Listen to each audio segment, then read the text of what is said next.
So this sweet looking grandma is standing in a garden, watching police digging up 7 dead bodies. And while they are digging, she asks if she can go out for a coffee. What? So the grandma's name is Dorothea. But to understand how she ended up with 7 dead bodies in a garden, we need to rewind a bit.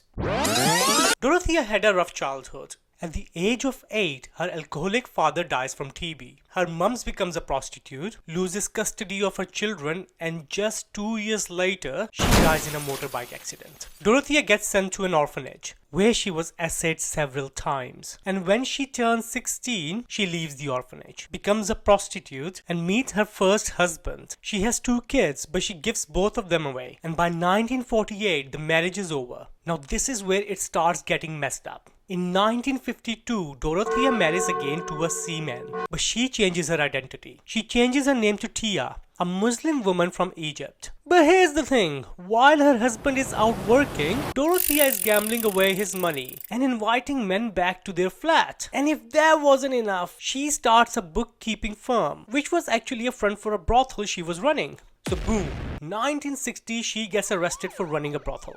After her release in 1961, her husband gets her committed to a psychiatric hospital and she gets diagnosed as a pathological liar. You think after all this she will change a bit, right? No, she's only just getting started. She goes on to rack up 4 failed marriages, 2 name changes, and 2 kids she has no idea where they are. Here's the thing about Dorothea. At this point, she looks like a sweet grandma. She's charming, everyone loves her. But in reality, Dorothea loves money and she will do anything for it. So in 1970, she opens a boarding house. It's a supported house for people with addiction and people who are homeless. Social workers love her. Local politicians love her for her generosity. She's out there doing God's work. But in reality, she's forging her tenants' benefits check and pocketing their money. And this goes on for 8 years. So boom.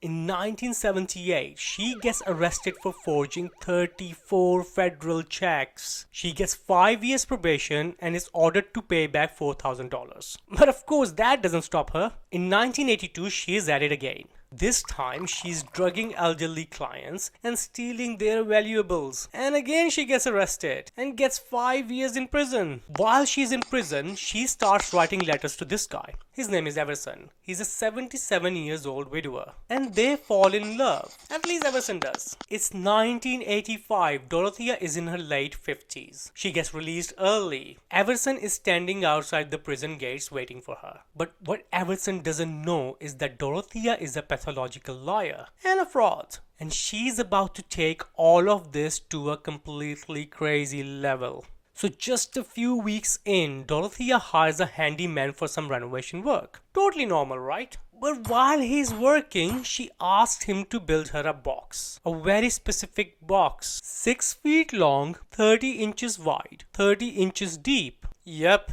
that sounds like a coffin to me. Well, the handyman agrees and builds her that box. The next morning, when the handyman returns, the box is already nailed shut. Dorothea tells him that she needs his help to move the box to a storage place. And when the handyman tries to move it, it weighs 300 pounds. Anyways, they load it onto Everson's truck, start driving to a storage place. But after about an hour, Dorothea tells him to pull over at a river bank and asks him to push it in, and he does. So in January 1986, a fisherman notices a box half submerged in the water. Looked a lot like a coffin. So he calls the police. Police arrives and opens the box. And in the box, they find severely decomposed human body. So badly decomposed that they can't identify it. And the case goes cold. Meanwhile, Dorothea is writing letters to Everson's sister, pretending to be Everson, saying that he is settled, happy and married to Dorothea, pretending that everything is great. She is forging his signatures and cashing his benefits checks. And in 1986, Dorothea starts taking new tenants. Social workers recommend their most vulnerable clients, people who are mentally ill, elderly, disabled with no family. But Dorothea is making fake IDs with the tenants' names but her own photo. She's cashing their checks and slowly people start to disappear. One after another. But she always has an excuse. Gone to Mexico, visiting family, on holiday. A guy called Leona, 78 years old, mentally disabled, no family, dead within months, buried under the rose bushes. Then there was Vera, 64 years old, alcoholic, no one to look for her. Then James, then Betty, one by one, same method every time. She spiked their drinks with sedatives, overdosed them, quietly, no mess. But what no one knows that Dorothea is killing them and burying them in her back garden. And while their bodies are buried in her garden, Dorothea is cashing their benefits checks, getting facelifts, and spending nearly $87,000 on luxury. And she is getting away with murders. Now here's where it falls apart. And it falls apart because one of social worker who just won't let it go. So fast forward to the day of police finding bodies in her back garden.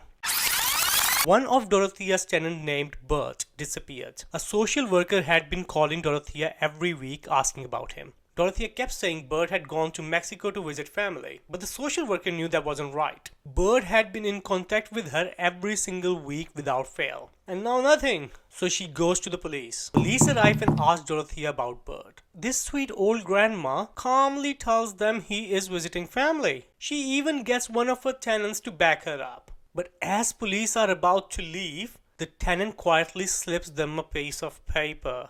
And on it says, "She's making me lie for her." So police come back with a search warrant. They ask if they can dig up the garden. She says of course. Then she goes inside and gets them a shovel from her own shed. Like, what are you doing? She even offers to help them dig. Well, police start digging and soon enough the shovel hits something. A human leg bone, a decomposed foot. So they bring Dorothea in for questioning. She denies everything, of course, and they let her go because they don't have any evidence at this stage. At this point, Dorothea knows they found a body in her garden. She knows what's coming, so watch what she does next. The next morning, police return to keep digging. And before they even get started, Dorothea walks up to one of the detectives and very politely asks if it would be okay for her to pop out for a coffee to see her nephew. The detective says yes, and just minutes later, police finds the second body, third body, fourth. By the end of the day, 7 bodies live on television,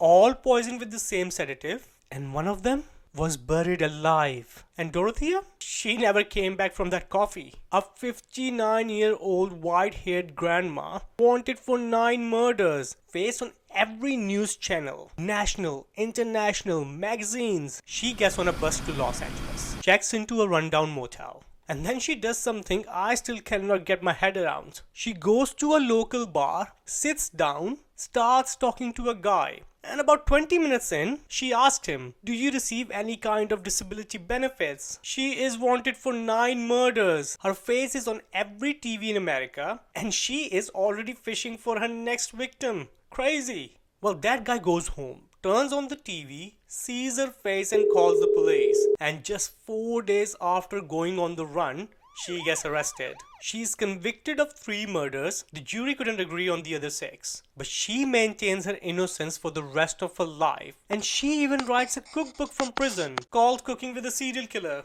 Because of course she does. In 2011, Dorothea dies in prison at age 82. 7 people buried in her back garden. And she went to her grave swearing she never touched a single one of them.